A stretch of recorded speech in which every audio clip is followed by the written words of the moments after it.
ने पवनिद पार उतारे, संतन के कार्य सगल सुवारे।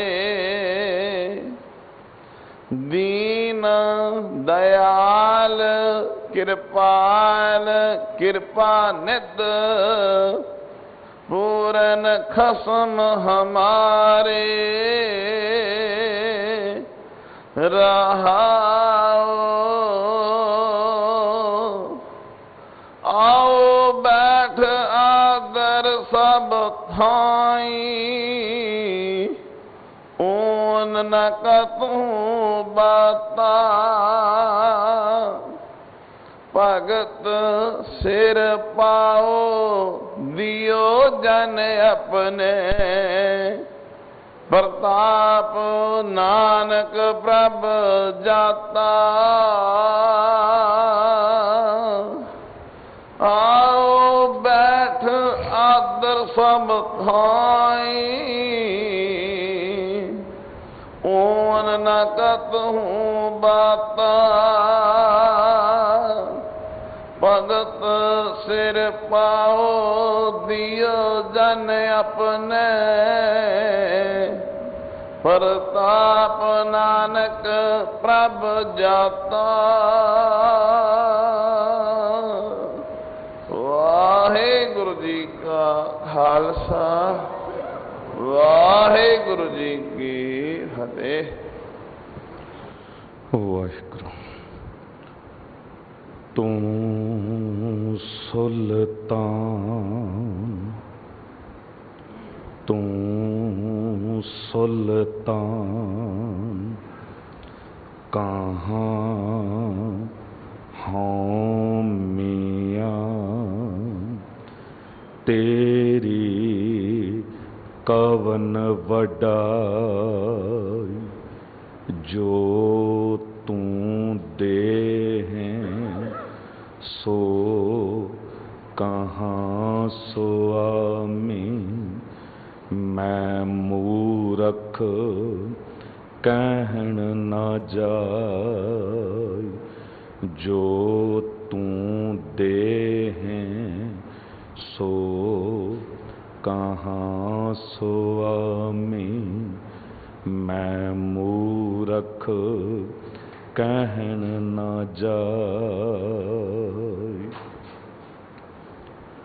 शब्दावतार बाणी दे बोहित, जुगोह जुग अटल, परम सन्मान योग परम सत्कार योग चवर छत्र तखत के मालिक। धन धन साहिब गुरु ग्रंथ साहिब जी दी पावन हजूरी तो, बाला प्रीतम सतगुरु साहिब गुरु हरकृष्ण साहिब जी दे पावन पवित्र इतिहासक अस्थान गुरुद्वारा बंगला साहिब तो गुरु की कथा सुन रही सन्मानयोग साध संगत जीओ, गुरु की बख्शी फतेह बुलाओ। वाहिगुरु जी का खालसा, वाहिगुरु जी की फतेह। संसार दे विच हर एक मनुख दी दौड़ है, मैं सफल होवां। मैनू दुनिया दे हर एक खेत्र दे विच सफलता मिले। मैं जो भी कारज करना चाहवां वो सफल हो जावे। दुनिया च वेखदियां सफलता वड्डा सुख है, असफलता वड्डा दुख है।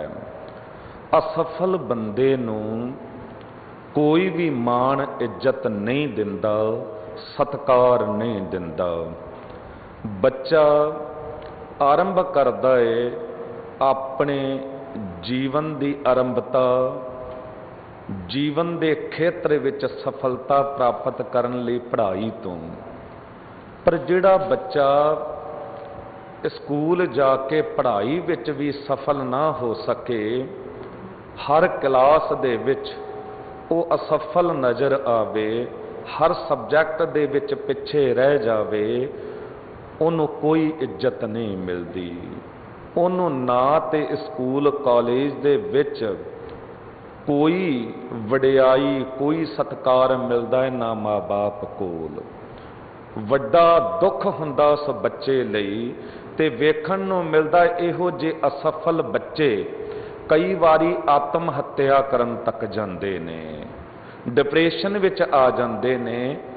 इहदा भाव कि असफलता वड्डा दुख है। संसार दे च वेखदे हां कोई मनुख जीवन दी इस राह दे विच कई सफलतावां हासिल करे, पर कोई समा ऐसा आ जावे कि उदों असफल होना शुरू हो जावे, ते जिन्हां ने करोड़ां अरबां दी दौलत इकट्ठी कीती वो भी असफलता दा दुख बर्दाश्त नहीं कर पाउंदे, ते करजे दा बहाना ही लैके ते आत्म हत्या कर गुजरदे ने।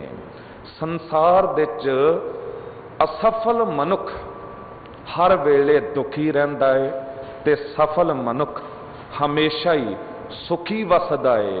असफल बंदे नूं कोई आदर नहीं दिंदा, सफल बंदे नूं हर कोई आदर मान दिंदा है।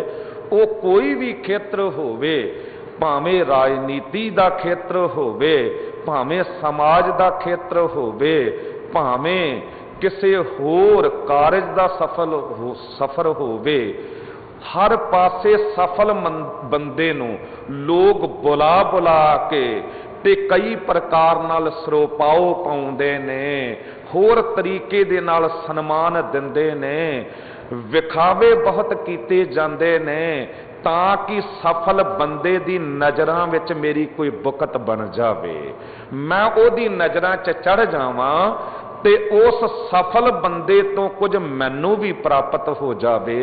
भाव कि जिन्हों सफलता मिलती है उहदे पिछे दुनिया दौड़ती है, जिहदे हर एक कारज दे विच वो सफल हो रहा है, दुनिया उन्हों मनदी है, परिवार उन्हों मनदा है, समाज उन्हों मनदा है, शहर दे विच ओदी वडियाई हुंदी है।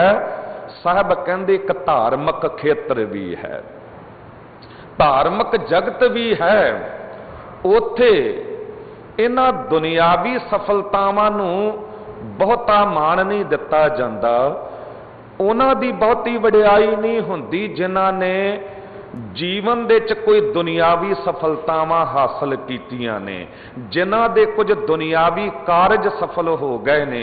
साहब कहंदे नहीं, ऐ मनुख जिस कारज लई तैनूं संसार च भेजिया सी, वो कारज तेरा सफल होया है कि नहीं? वो केड़ा कारज? कदी विचार कर, कवन काज सिरजे जग भीतर, जन्म कवन फल पाया। फल पाउण दा अर्थ ये है कि सफल हो जाना। जिथे फल की प्राप्ति नहीं, उत्थे ही असफल है बंदा। हुण फल केवल वो नहीं जो दरख्तां उत्ते लग रहा है। सफल का अर्थ यही है, जो कुछ तू प्राप्त करना चाहता सी वो तू प्राप्त कर लिया ते तैनू सफलता मिल गई। जो कुछ तू प्राप्त करना चाहता सी वो तेरे हाथ च नहीं आया, तैनू प्राप्त नहीं होया, तू असफल हो गया, वड्डे दुख च पै गया। साहब कहंदे भावें धार्मिक जगत होवे, भावें संसारक जगत होवे, एक गल याद रखी, सफलता तां तैनू तां ही मिलेगी जे परमात्मा वाहिगुरू जी की कृपा हो जाएगी। नहीं ते दुनिया की बेअंत सफलतावां तू प्राप्त करके भी असफल रह जावेगा। सब कुछ कमा के, मान सत्कार वडियाई प्राप्त करके भी जे तू परमात्मा वाहिगुरू जी तो टुट गया ते एक छिन्न लगेगा, परमात्मा वाहिगुरू तैनू खुआर कर सकदा है। जिसनू खुआए करता खुस लए चंगियाई। जे उन्हें खुआर करना होवे बंदे नूं ते ओ चंगियाइयां खो लैंदा है, पर जे ओ किसे नूं मान सत्कार देना चाहे, ਤੇ ਉਹ ਜਦ ਦੇਣ ਤੇ ਆਉਂਦਾ ਏ ਤੇ ਇਤਨੀ ਮਾਣ ਵਡਿਆਈ ਦੇ ਦਿੰਦਾ ਏ ਕਿ ਰਹਿੰਦੀ ਦੁਨੀਆ ਤੱਕ ਉਹ ਵਡਿਆਈ ਕਾਇਮ ਰਹਿੰਦੀ ਹੈ। ਪ੍ਰਗਟ ਭਈ ਸਗਲੇ ਜੁਗ ਅੰਤਰ ਗੁਰ ਨਾਨਕ ਕੀ ਵਡਿਆਈ। ਪਰ ਦੁਨਿਆਵੀ ਮਨੁੱਖਾਂ ਦੀ ਨਜ਼ਰ 'ਚ ਸਫਲਤਾ ਕੀ ਹੈ ਵੀ ਜੋ ਬਹੁਤੀ ਦੌਲਤ ਕਮਾ ਕੇ ਆ ਰਿਹਾ ਏ ਉਹ ਸਫਲ ਮਨੁੱਖ ਹੈ। ਜਿਹਨੇ ਦੁਨੀਆ ਦੇ ਵਿੱਚ ਕੁਝ ਹੋਰ ਪਦਾਰਥਾਂ ਦੀ ਪ੍ਰਾਪਤੀ ਕਰ ਲਈ ਹੈ ਉਹ ਸਫਲ ਨਜ਼ਰ ਆਉਂਦਾ ਏ। ਹੋਰ ਤਾਂ ਛੱਡੋ, ਸਤਿਗੁਰੂ ਗੁਰੂ ਨਾਨਕ ਦੇਵ ਸਾਹਿਬ ਜੀ ਦੇ ਪਿਤਾ ਮਹਿਤਾ ਕਲਿਆਣ ਦਾਸ ਜੀ, ਮਹਿਤਾ ਕਾਲੂ ਜੀ, ਉਹਨਾਂ ਦੀ ਨਜ਼ਰ ਦਾ ਪੈਮਾਨਾ ਵੀ ਇਹੀ ਸੀ। ਉਹ ਵੇਖਦੇ ਸਨ ਦੁਨੀਆ ਦੇ ਲੋਕ, ਦੁਨੀਆ ਦੇ ਬੱਚੇ ਜਿਹੜੇ ਨੇ ਉਹ ਤਾਂ ਬਹੁਤ ਕੁਝ ਕਮਾ ਕੇ ਲੈ ਆਉਂਦੇ ਨੇ ਤੇ ਜੇ ਮੈਂ ਨਾਨਕ ਨੂੰ ਭੇਜਦਾ ਤੇ ਨਾਨਕ ਤਾਂ ਸਭ ਕੁਝ ਹੀ ਬਰਬਾਦ ਕਰਕੇ ਆ ਜਾਂਦਾ ਏ। ਜੇ ਇਹਨੂੰ ਸੌਦਾ ਕਰਨ ਭੇਜਦਾ ਤੇ ਉਹ ਦੌਲਤ ਜੋ ਵਪਾਰ ਕਰਨ ਵਾਲੀ ਸੀ ਉਹ ਵੀ ਲੁਟਾ ਆਉਂਦਾ ਏ। ਜੇ ਕਿਤੇ ਇਹਨੂੰ ਕਿਤੇ ਢੋਰ ਡੰਗਰ ਚਰਾਉਣ ਲਈ ਭੇਜਦਾ ਤੇ ਲੋਕਾਂ ਦੇ ਖੇਤ ਉਜਾੜ ਆਉਂਦਾ ਏ। ਬਸ ਇਹੀ ਕੁਝ ਮਹਿਤਾ ਕਲਿਆਣ ਦਾਸ ਨੂੰ ਨਜ਼ਰ ਆਇਆ ਤੇ ਮਹਿਤਾ ਕਲਿਆਣ ਦਾਸ ਨੇ ਕਹਿ ਦਿੱਤਾ ਸੀ ਕਿ ਨਾਨਕ ਤੋਂ ਅਸਫਲ ਵੱਡਾ ਬੰਦਾ ਹੋਰ ਕੋਈ ਨਹੀਂ ਹੈ, ਹਰ ਜਗ੍ਹਾ ਇਹ ਅਸਫਲ ਹੁੰਦਾ ਏ। ਤੇ ਭੇਜ ਦਿੱਤਾ ਆਪਣੇ ਦਾਮਾਦ ਤੇ ਬੇਟੀ ਉਹ ਜੈਰਾਮ ਜੀ ਤੇ ਨਾਨਕੀ ਜੀ ਕੋਲ ਸੁਲਤਾਨਪੁਰ। ਸੋਚਿਆ ਉੱਥੇ ਜਾ ਕੇ ਕਿਤੇ ਸਫਲ ਹੋ ਜਾਵੇਗਾ, ਪਰ ਉੱਥੇ ਵੀ ਜਦ ਮੋਦੀ ਖਾਨੇ ਸਤਿਗੁਰੂ ਜੀ ਬੈਠੇ ਤੇ ਉੱਥੇ ਵੀ ਤੇਰਾ ਹੀ ਤੇਰਾ ਕਹਿ ਦਿੱਤਾ ਤੇ ਸਭ ਕੁਝ ਦੁਨਿਆਵੀ ਮਨੁੱਖਾਂ ਦੀ ਨਜ਼ਰ ਅਨੁਸਾਰ ਲੁਟਾ ਦਿੱਤਾ। ਪਰ ਕਿਸ ਨੂੰ ਪਤਾ ਸੀ ਕਿ ਗੁਰੂ ਨਾਨਕ ਦੇਵ ਸਾਹਿਬ ਸਤਿਗੁਰੂ ਜੀ ਵਰਗੀ ਵੱਡੀ ਸਫਲਤਾ ਕੋਈ ਹੋਰ ਹਾਸਲ ਕਰ ਹੀ ਨਹੀਂ ਸਕਦਾ। ਗੁਰੂ ਨਾਨਕ ਦੇਵ ਸਾਹਿਬ ਜੀ ਨੇ ਜੋ ਜੀਵਨ ਸਫਲ ਕੀਤਾ ਤੇ ਜਿਤਨੇ ਲੋਕਾਂ ਨੂੰ ਸਫਲਤਾ ਨਾਲ ਜੋੜਿਆ ਉਹਨਾਂ ਦੀ ਵੀ ਗਿਣਤੀ ਨਹੀਂ ਹੋ ਸਕਦੀ। ਕਹਿੰਦੇ ਤਾਰੇ ਗਿਨੇ ਜਾਤ ਹੈ ਨਾ ਤਾਰੇ ਗਿਨੇ ਜਾਤ। ਇੱਕ ਵਾਰੀ ਜੋ ਅਸਮਾਨ ਦੇ ਸਟਾਰ ਨੇ ਤਾਰਿਆਂ ਦੀ ਗਿਣਤੀ ਤਾਂ ਹੋ ਸਕਦੀ ਹੈ, ਪਰ ਸੰਸਾਰ ਵਿੱਚ ਆ ਕੇ ਜਿਤਨੇ ਲੋਕਾਂ ਨੂੰ ਸਤਿਗੁਰੂ ਗੁਰੂ ਨਾਨਕ ਦੇਵ ਸਾਹਿਬ ਜੀ ਨੇ ਤਾਰਿਆ ਉਹਨਾਂ ਦੀ ਗਿਣਤੀ ਕਰਨੀ ਇੰਪੋਸੀਬਲ ਗੱਲ ਹੈ। ਕਹਿੰਦੇ ਉਦੋਂ ਤਾਂ ਤਾਰਿਆ, ਹੁਣ ਤੱਕ ਤਾਰ ਰਹੇ ਨੇ, ਕੱਲ ਤਾਰਨ ਗੁਰੂ ਨਾਨਕ ਆਇਆ। ਉਹ ਆਏ ਹੀ ਸਨ ਇਸ ਕਲਯੁਗ ਦੇ ਵਿੱਚ ਮਨੁੱਖਾਂ ਨੂੰ ਤਾਰਨ ਲਈ ਤੇ ਸਤਿਗੁਰੂ ਜੀ ਨੇ ਤਾਰਿਆ। ਤਾਰਨ ਦਾ ਅਰਥ ਹੈ ਆਪਣੇ ਨਾਲ ਜੋੜ ਕੇ ਤੇ ਉਹ ਰਾਹ ਵਿਖਾ ਕੇ ਪ੍ਰਮਾਤਮਾ ਵਾਹਿਗੁਰੂ ਜੀ ਨਾਲ ਜੋੜ ਦੇਣਾ ਤੇ ਇੱਕ ਆਵਾਜ਼ ਮਾਰ ਦੇਣੀ, ਇਹ ਸ਼ਰੀਰਾ ਮੇਰਿਆ ਇਸ ਜਗ ਮੈਂ ਆਏ ਕੇ ਕਿਆ ਤੁਧ ਕਰਮ ਕਮਾਇਆ, ਕਿ ਕਰਮ ਕਮਾਇਆ ਤੁਧ ਸ਼ਰੀਰਾ ਜਾ ਤੂੰ ਜਗ ਮੈਂ ਆਇਆ। ਕਹਿੰਦੇ ਉਹ ਕਿਹੜਾ ਕਾਰਜ ਹੈ ਜੋ ਤੈਨੂੰ ਕਰਨਾ ਚਾਹੀਦਾ ਸੀ। ਕਹਿੰਦੇ ਜਿਨ ਹਰ ਤੇਰਾ ਰਚਨ ਰਚਿਆ ਸੋ ਹਰ ਮਨ ਨਾ ਵਸਾਇਆ। ਜਿਸ ਵਾਹਿਗੁਰੂ ਨੇ ਤੇਰੀ ਰਚਨਾ ਕੀਤੀ, ਤੈਨੂੰ ਬਣਾਇਆ, ਉਹਦੇ ਨਾਲ ਨਹੀਂ ਜੁੜਿਆ, ਉਹਨੂੰ ਨਹੀਂ ਚੇਤੇ ਕੀਤਾ। ਫਿਰ ਯਾਦ ਰੱਖ ਜਿਤਨੇ ਮਰਜ਼ੀ ਕਾਰਜ ਤੂੰ ਕਰ ਲਵੇਂ ਤੇਰੀ ਨਜ਼ਰ 'ਚੋਂ ਸਫਲਤਾ ਹੋਵੇਗੀ, ਪਰ ਅਖੀਰ ਜਦ ਸੰਸਾਰ ਤੋਂ ਜਾਵੇਂਗਾ ਸਿਕੰਦਰ ਵਾਂਗ ਦੋਵੇਂ ਹੱਥ ਇਉਂ ਖਾਲੀ ਲੈ ਕੇ ਜਾਵੇਂਗਾ ਤੇ ਹੱਥ ਤਾਂ ਕੀ ਉਹ ਪੂਰਾ ਸਰੀਰ ਵੀ ਇੱਥੇ ਹੀ ਰਹਿ ਜਾਵੇਗਾ ਤੇ ਹਾਲਤ ਉਹ ਹੋ ਜਾਵੇਗੀ ਨੰਗਾ ਦੋਜਕ ਚਾਲਿਆ ਤਾਂ ਦਿਸੈ ਖਰਾ ਡਰਾਵਣਾ। ਕਿਉਂਕਿ ਕੱਪੜ ਰੂਪ ਸੁਹਾਵਣਾ ਛੱਡ ਦੁਨੀਆ ਅੰਦਰ ਜਾਵਣਾ, ਮੰਦਾ ਚੰਗਾ ਆਪਣਾ ਆਪੇ ਹੀ ਕੀਤਾ ਪਾਵਣਾ। ਹੁਕਮ ਕੀਏ ਮਨ ਭਾਵਦੇ, ਹੁਕਮ ਕਰਦਾ ਰਿਹਾ, ਵੱਡੀਆਂ ਵੱਡੀਆਂ ਸਫਲਤਾਵਾਂ ਹਾਸਲ ਕਰਦਾ ਰਿਹਾ ਕਿ ਵੀ ਮੈਂ ਵਪਾਰ ਦੇ ਵਿੱਚ ਇਤਨੀ ਉਚਾਈ ਪ੍ਰਾਪਤ ਕਰ ਲਈ, ਸੰਸਾਰ ਦੇ ਰਾਜਨੀਤਿਕ ਖੇਤਰ ਦੇ ਵਿੱਚ ਮੈਂ ਇਤਨੀ ਉਚਾਈ ਹਾਸਲ ਕਰ ਲਈ। ਪਰ ਉਹ ਸਫਲਤਾਵਾਂ ਤਾਂ ਹਿਟਲਰ ਤੇ ਸਿਕੰਦਰ ਨੇ ਵੀ ਪ੍ਰਾਪਤ ਕੀਤੀਆਂ, ਉਹ ਸਫਲਤਾਵਾਂ ਤਾਂ औरंगजेब ने भी प्राप्त कीतियां। औरंगजेब अपने मां बाप ਨੂੰ ਕਤਲ ਕਰਕੇ ਸਫਲ ਹੋਣਾ ਚਾਹੁੰਦਾ ਏ, औरंगजेब ਆਪਣੇ ਭਰਾਵਾਂ ਨੂੰ ਕਤਲ ਕਰਕੇ ਸਫਲ ਹੋਣਾ ਚਾਹੁੰਦਾ ਏ। औरंगजेब ਇਸ ਦੇਸ਼ ਦੇ ਬੇਅੰਤ ਲੋਕਾਂ ਦਾ ਧਰਮ ਖਰਾਬ ਕਰਕੇ ਉਹਨਾਂ ਨੂੰ ਜ਼ਲੀਲ ਕਰਕੇ ਸਫਲ ਹੋਣਾ ਚਾਹੁੰਦਾ ਏ, ਪਰ ਸਫਲਤਾ ਉਹਨੂੰ ਤਾਂ ਨਹੀਂ ਮਿਲੀ ਨਾ। ਨਹੀਂ ਤਾਂ ਅੱਜ औरंगजेब सफल मन्निया जांदा, सतगुरु गुरु गोबिंद सिंह साहब नहीं। नहीं तो जे ये सफलता हुंदी ते अज हरणाकश सफल मन्निया जांदा, प्रहलाद नहीं। जे ये सफलता हुंदी ते अज सिकंदर लोधी सफल नजर आउंदा, बाबा कबीर साहब नहीं। पर सफलता असल विच ओ है जो परमात्मा वाहिगुरु जी दे नाम नाल जुड़ के मिलदी है। आया सफल ताहू को गनी है, जास रसन हर हर जस बनी है। कहंदे ओदा आउणा सफल मन्नो। जिन्हें संसार च आके परमात्मा वाहिगुरु जी दे गुण गाए, ओनू याद कीता ते हर एक याद विच ओनू जोड़िया, हर एक कारज दी सफलता विच ओनू वेखिया। ते जे ओनू वेखिया ना ते फिर दुनियावी कारज भी सारे सफल मन्ने गए उन्हां दे। गुरु नानक देव साहब सतगुरु जी ने संसार दे च आके जो कुछ भी कीता, वो अखीर नजर आया कि सफलता सी। सतगुरु जी किते भी असफल नहीं होए ने, किसे पासे भी तुर गए। सफलता गुरु नानक देव साहब सतगुरु जी दे कदम चुमदी सी। क्यों चुमदी सी?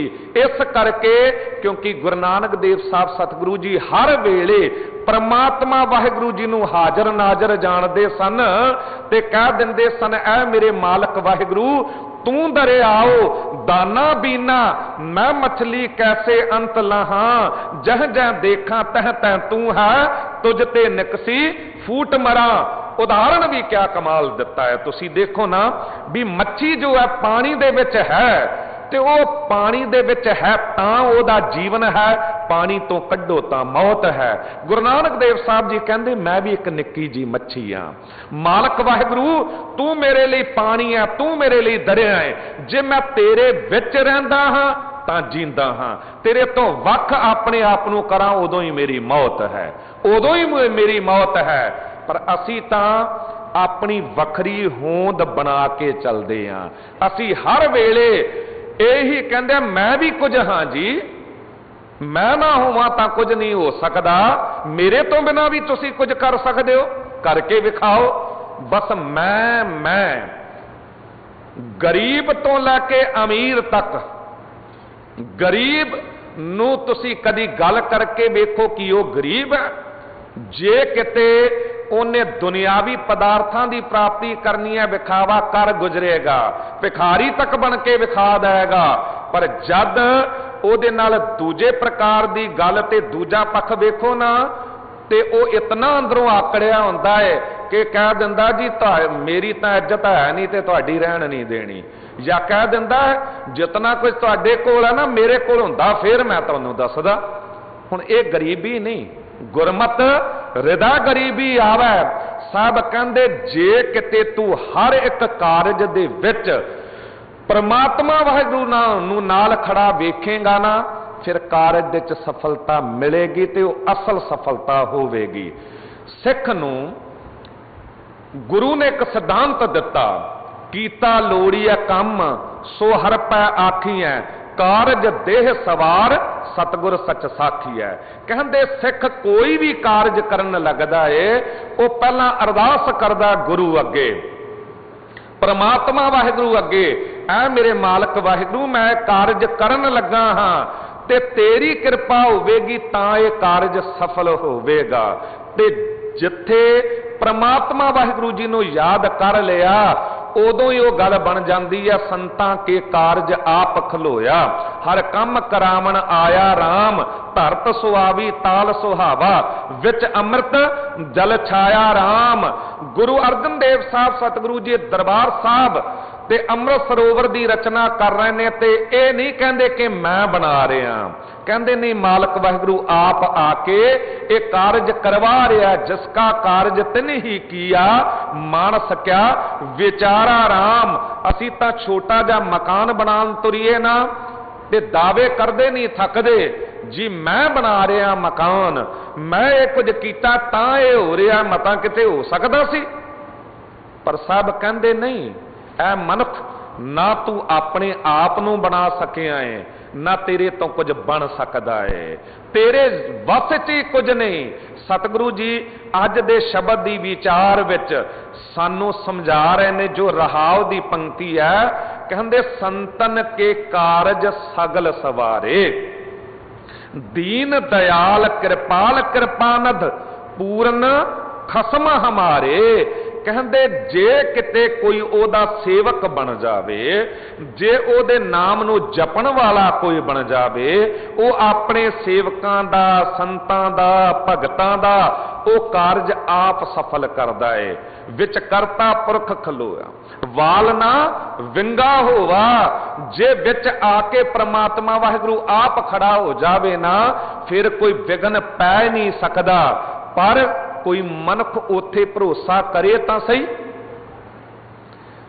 गुरु अर्जन देव साहब सतगुरु जी ने पूर्ण विश्वास ते भरोसा कीता ते मालक वाहिगुरु जी ने हर एक कारज दे विच सफलता बख्शिश कीती। गुरु अर्जन देव साहब सतगुरु जी वर्गा सफल जीवन दुनिया दे च किते कोई होर नजर नहीं आउंदा, ते प्रथी चंद वर्गा असफल जीवन दुनिया दे च होर कोई नजर नहीं आउंदा। भी होवे भी गुरु रामदास साहब सतगुरु जी दा पुत्र ते वड्डा पुत्र, ते फिर असफल जीवन। क्यों असफल जीवन है? क्योंकि केवल अपनी सियाणप, अपनी चलाकी उत्ते भरोसा सी, गुरु उत्ते कोई विश्वास, कोई भरोसा नहीं सी। हर वेले अपनी चलाकी नाल सब कुछ इकट्ठा करना, पर जो सब कुछ दा मालक है उस वल बिल्कुल चित नहीं धरना। ते सफल होने लई उन्हें कई सहारे लभे, दुनियावी सहारे। भावें जहांगीर बादशाह कोल गया होवे, सुलही खान कोल गया होवे, सुलभी खान कोल गया होवे, पर प्रथी चंद केवल असफल नजर आ रहा है। गुरु अर्जन देव साहब सतगुरु जी हर एक कारज विच सफलता प्राप्त करते हैं। क्यों? क्योंकि कह देंदे ने, मैं सब कुछ छोड़ प्रभ तू ही ध्याया। एक परमात्मा वाहिगुरु जी नूं हमेशा नाल खड़ा वेखदे ने ते सफल हुंदे ने। सब कहंदे सोरठ महला पंजवां, सोरठ राग दे विच गुरु अर्जन देव साहब सतगुरु जी दा ये पावन हुक्म है। जी जंत सब वस कर दीने, सेवक सब दरबारे। कहंदे हे भाई, इस गल नूं चंगी तरह समझ लै, ऐ गुरु के सिख इस गल नूं चंगी तरह समझ लै, प्यारा प्रभु अपने सेवकां नूं अपने दरबार विच आदर मान दिंदा है, आदर मान दिंदा है। सारे जीवां नूं उस परमात्मा वाहिगुरु जी ने उन्हां दे आग्याकार बना दिंदा है। तुसीं वेखो, जो परमात्मा वाहिगुरु जी नाल जुड़िया है ना, संसार च बेअंत लोग उहदे आग्याकार हो गए ने। हुण गुरु नानक देव साहब सतगुरु जी जे परमात्मा वाहिगुरु जी की आग्या च रहे, उस परमात्मा दे हुक्म च रहे, ते बेअंत दुनिया गुरु नानक देव साहब जी दे हुक्म च आ गई। गुरु नानक देव साहब जी नूं इतना आदर मान मिलिया कि दुनिया च हो सकदा किसी भी मनुख नूं ना मिलिया होवे, किसी भी जीवन नूं इतना आदर मान ना मिलिया होवे जितना गुरु नानक देव साहब सतगुरु जी नूं मिलिया। ते जेड़ा गुरु नानक देव साहब सतगुरु जी नाल जुड़िया वो सफल हो गया, सफलता उन्होंने मिल गई। हुण मरदाना जी जिन्हां नूं दुनिया डूम कहंदी सी, ते कह भी दिता सी मरदाना जी ने एक दिन कि सतगुरु गुरु नानक देव साहब पातशाह, तुसी रब दे डूम ते मैं तुहाडा डूम। गुरु नानक देव साहब जी ने कहा, नहीं मरदानिया, मैं भी रब दा डूम ते तू भी रब दा डूम। आपां दोवें उस दे दर दे भिखारी हां, ते जे वो साडे नाल है ना, ते फिर असी डूम नहीं रह जांदे। फिर वो जिसनूं उच्चता दवे, वो जिन्हों मान दवे, ओदा मान कोई खो नहीं सकता। गुरु नानक देव साहब सतगुरु जी दा मान दुनिया ने खोना चाहया, पर झुकदियां देर नहीं लगी दुनिया नूं। बाबर वर्गियां ने जेल च पा दिता सी, पर जब सतगुरु गुरु नानक देव साहब जी उस मालक वाहिगुरू जी की वडियाई गाउन लगे ते बाबर हैरान हो गया ते कदमां च झुक पिया, डिग पिया ते अंदर एक भुलेखा सी बाबर दे कि मैं बादशाह बन गया ते हुण तां मैं जो चाहां वो दे सकदा। ते गुरु नानक देव साहब जी नूं कहण लगा कि सतगुरु जी दसो की चाहिदा है, हुण मैं तुहानूं जान लिया है, तुसीं अल्लाह दे नूर हो, मैं तुहाडे कदमां ते झुक गया, पर मैं हुण हिंदुस्तान दा बादशाह ते तुसीं दसो की तुहानूं चाहिदा है, मैं सब कुछ देण नूं तैयार हां। गुरु नानक देव साहब सतगुरु जी ने कहा तू तां खुद उस खुदा दे दर दा मंगता है, तू तां रोज ही नमाज अदा करन तो बाद हाथ अड्ड के खड़ा हो जाता है, किस तो मंगदा है? कहन लगा जी खुदा तो। सतगुरु जी ने कह दिता बंदे की जो लेवै ओट, दीन दुनिया में ताको तोट, कह नानक सुन बाबर मीर, तुझ ते मंगै सो अहमक फकीर। कहंदे तेरे तो की मंगना? ये दरबार तां वाकई च कहंदा मानुख की टेक बिरथी सब जान, देवन को एका भगवान। दुनियावी कोई कारज होवे, समाजक कोई कारज होवे, धार्मिक कारज होवे, जे सफलता